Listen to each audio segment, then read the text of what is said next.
Hey, what's going on, guys? This is Mike Colleen at crackedfemalecode.com. Okay, so many years ago, for a lot of you guys, it will seem like many years ago because they're probably in their 20s or 30s. So this is probably, probably early 2000s. Actually, it was probably started around 96 or 97. So I used to go to Berkeley, Walnut Creek, San Francisco, San Rafael, and also Burlingame. So I would do a trip down that way. So I didn't live too far away, probably about 45 minutes away.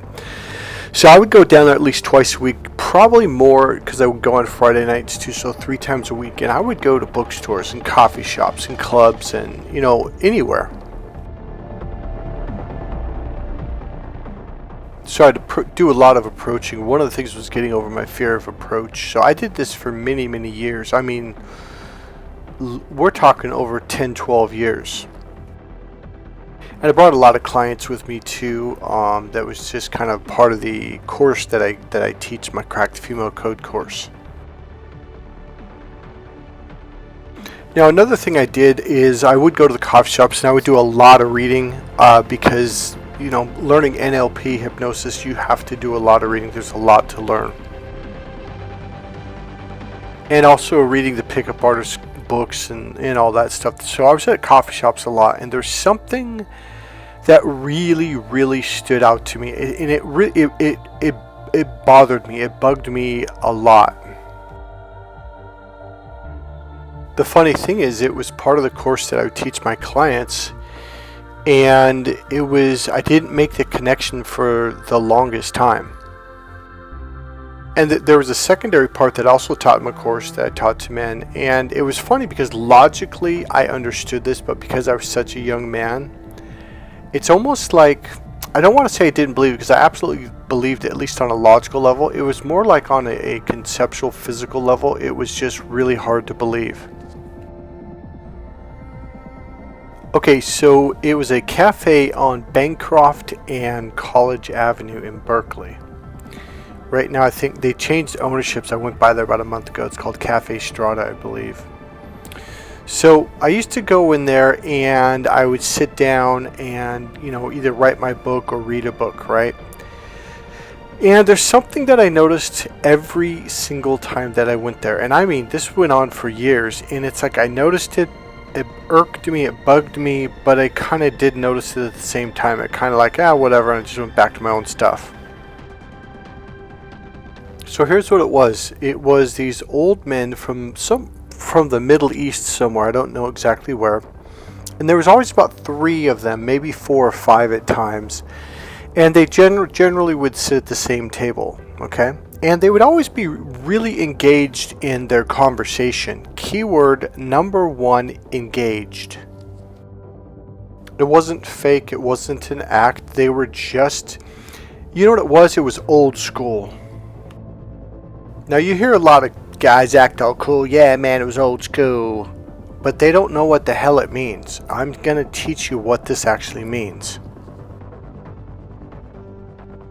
Now another thing that really kind of irked me and bothered me was, well, this didn't bother me, but the effects of it, is these men were fat. They were old. And when I say old, I'm talking, we're talking at least minimum 56, 60 plus. These were old dudes with big bellies. Now when I say big bellies, I'm talking like pregnant. I mean, they looked like they were 8 months, 9 months pregnant, ready to give birth. I mean, these dudes had bellies.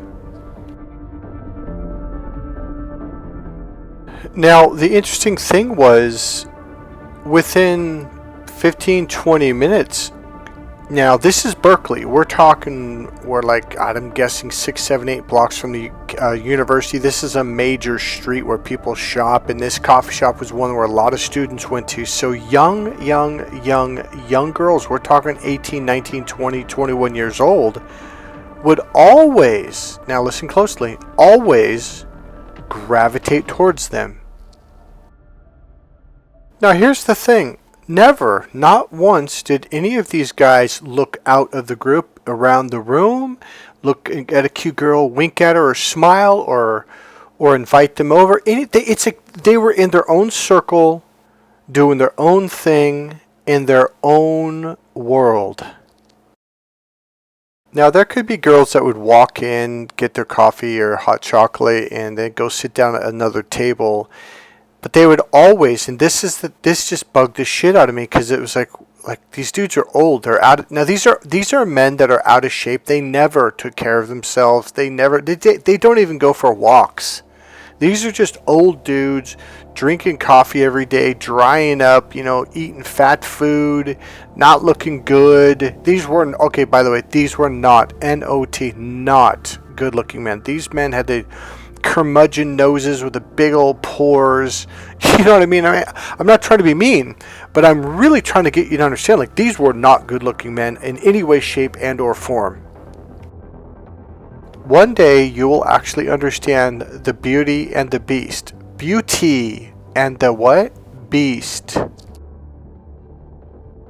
See, women are attracted to handsome men. Now, if you think it's those guys wearing their polo underwear with their shaved legs and their shaved chest and perfectly chiseled bellies, they eat like vegetarian little rabbits, that is not considered handsome to a woman.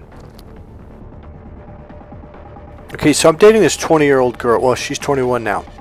And I asked her, because she goes, man, you're a really handsome man. Now, when I was a little kid, okay, watch this.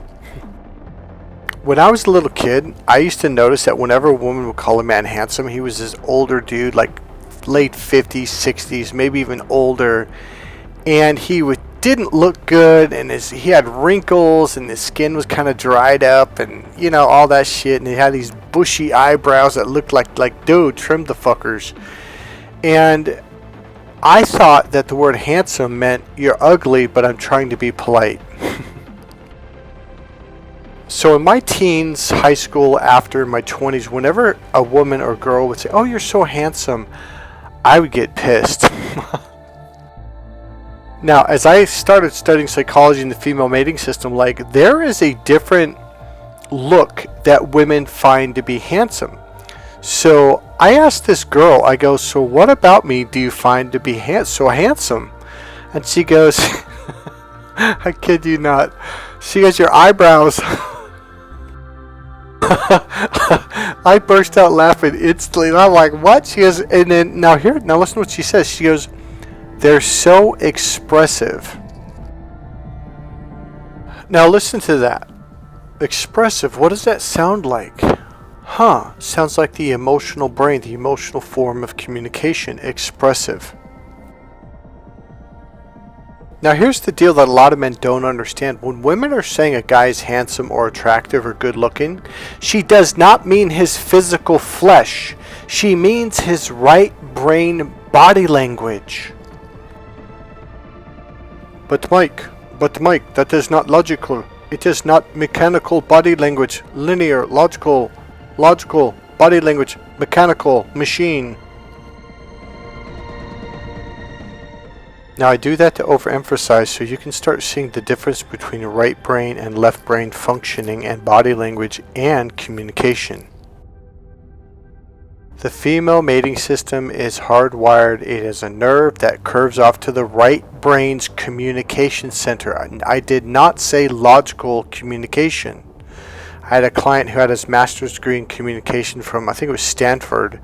And he goes, "Well, if it's all about communication, I've got my master's degree," as he said in his egotistical, logical way. I'm like, "No." And I actually brought a girl who was young. I think she was like 27 or 26.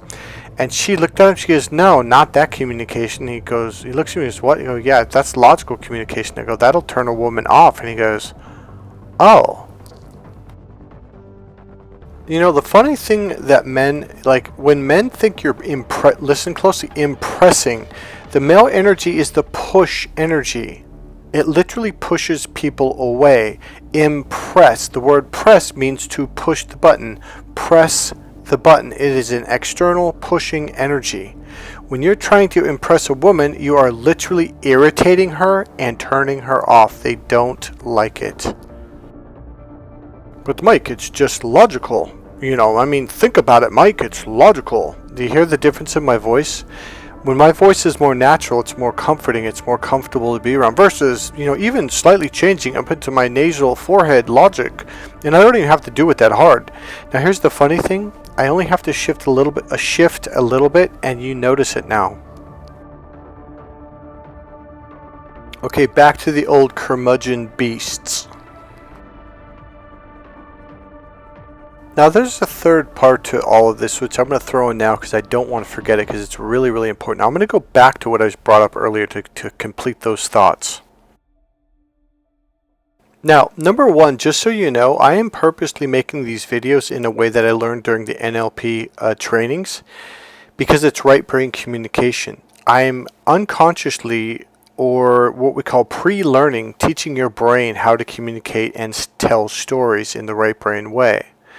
So when you just listen to me talk like this over and over on an unconscious level, you'll begin to process in this way, and it'll begin to help you go in that direction.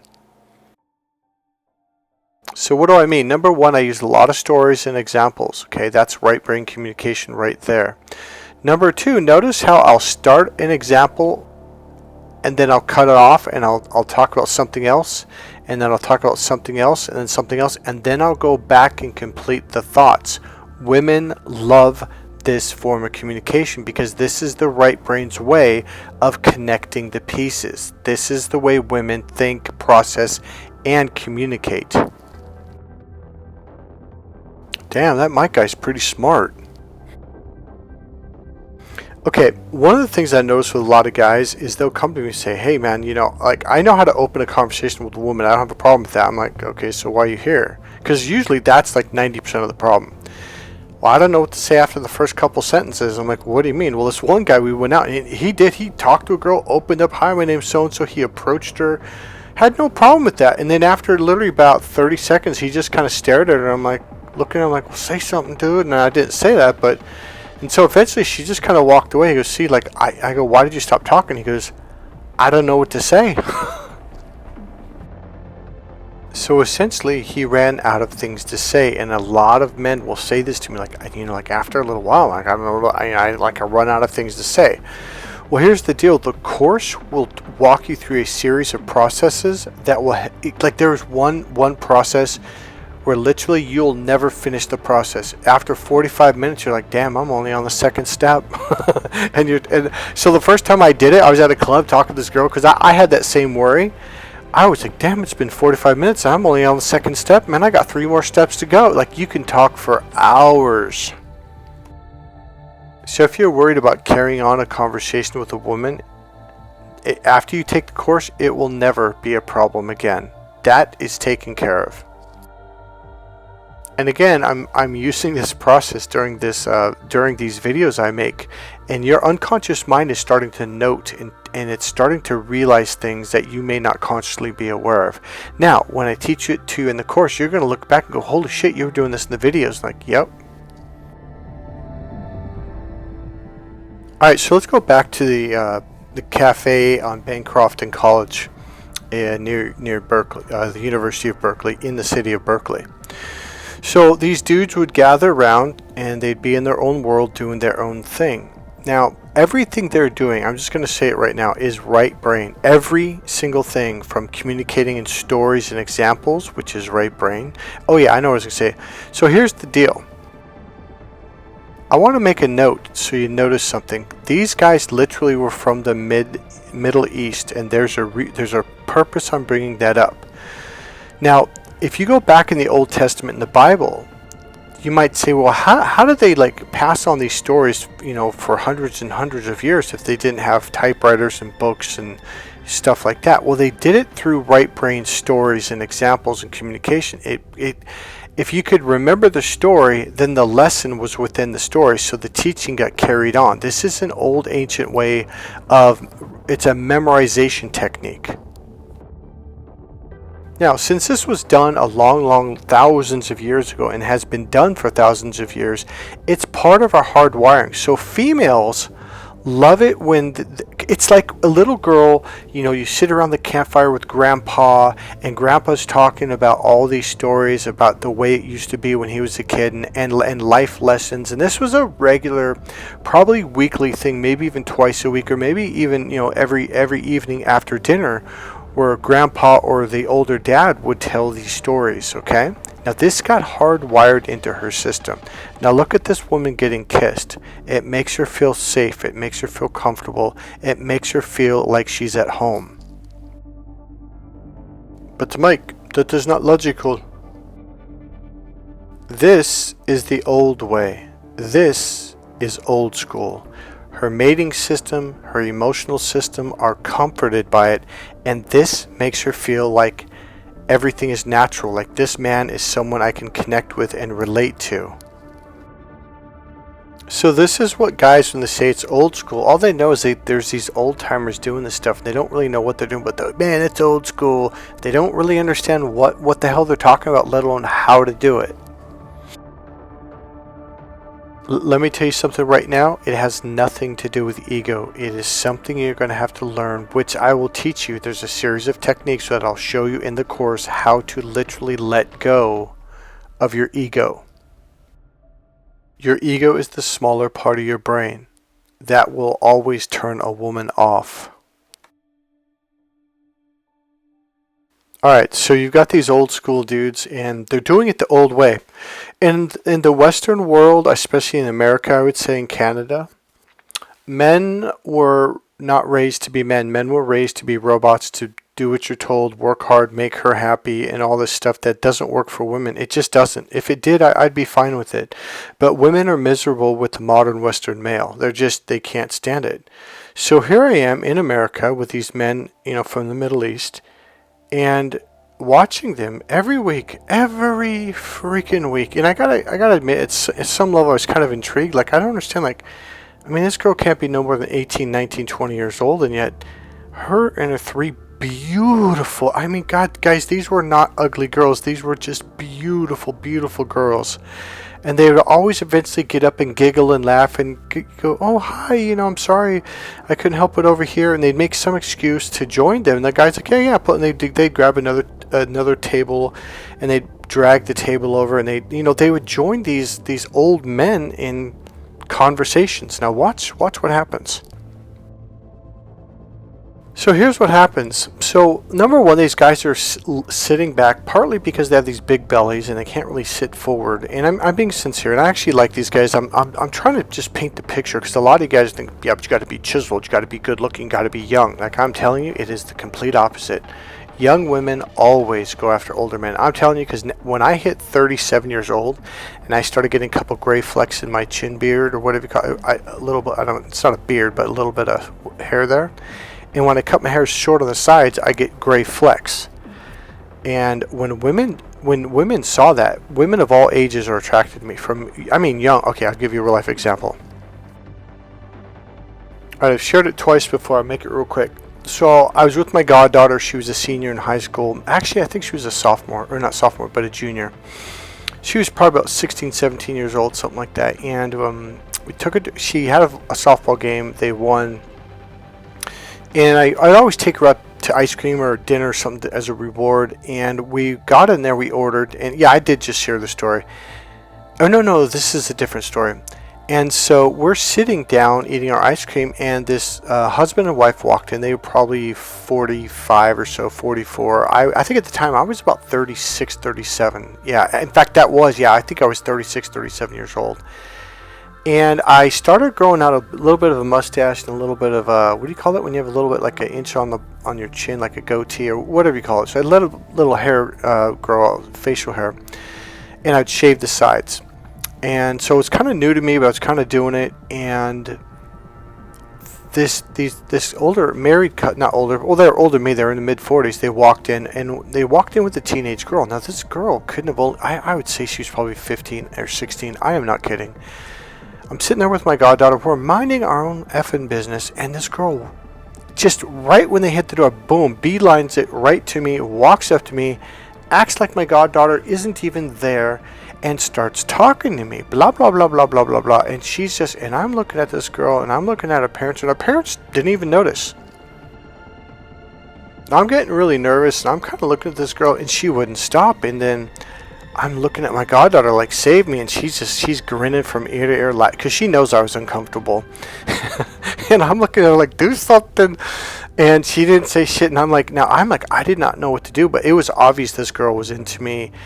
And it was flattering, but at the same time, it was like, I want to get out of the situation. So I kept looking at her mother and father, and I looked at the girl like, oh, okay, well, and yeah, nice to meet you. And I kind of cut it off, and she kind of like stood there looking at me, and I'm like, fucking go. So she eventually walked back, and my goddaughter literally burst out laughing. And I'm like, shut up. And she goes, oh, she was so into you, blah, blah. I'm like, really? A little girl like that? And she goes, well, yeah. I'm like, well, why? She says, well, you're getting older. Guys, I'm telling you, girls or women are into men that show gray hair. Do not listen to those goddamn advertisements of, here, get some hair color, make your hair look dark again. No, don't do that. Gray is good. Wrinkles around the eyes are good. Bushy eyebrows are good. A little bit of a belly is good. It's called the dad bod. Now this literally, I'm not saying go be some obese dude, but what I'm saying is, like, don't eat like a freaking rabbit. Allow yourself to have a little bit of a belly, because that was the time in my life when I realized, like, I was never going to compete again, so I didn't need to cut weight. I didn't have to watch my food. So I started eating a little bit of ice cream, little here or there, and I started getting a little bit of a belly. Not really a belly, but you could tell I wasn't like in perfect shape. Believe it or not, but women like this. It's an old caveman hardwiring into her mating system. A caveman that has a belly is a caveman that can provide, meaning he's not starving. He has extra resources, which means he's going to have extra resources for her and the children. It is hardwired into her to be attracted to this. I know it sounds nuts. One thing I recommend to younger guys, like if you're in your 20s, mid-20s, late 20s, I recommend that you tell women that you're older than you are. Women are attracted to older men, period. Now, that's not the only thing. There's a maturity that comes along with it. Another thing I will tell you, do not color your gray out, okay, out of your beard or out of your hair. Women are highly, highly attracted to that.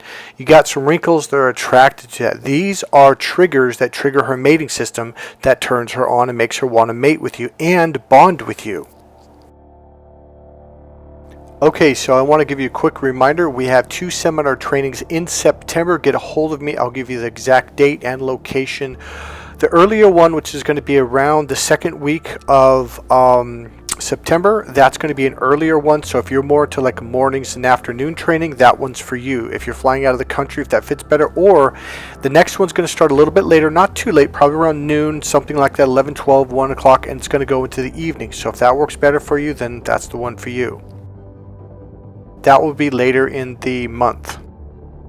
For now, buy my book, Crack the Female Code, because that's a requirement to prepare you for the course. Better yet, get the ultimate package. That will completely prepare you so your brain has a lot of it down to where you're walking in having a real strong idea of what's going on. It pre-educates you.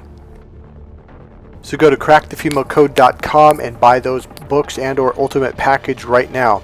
Okay, so part 2 is going to be in the next video. If you like this video, please click subscribe, click the like button, go ahead and make a comment, and I'll see you in the next video. And remember, if you want to donate to this channel, the best way to do it really is to buy one of my books, especially Crack the Female Code or the Ultimate Package.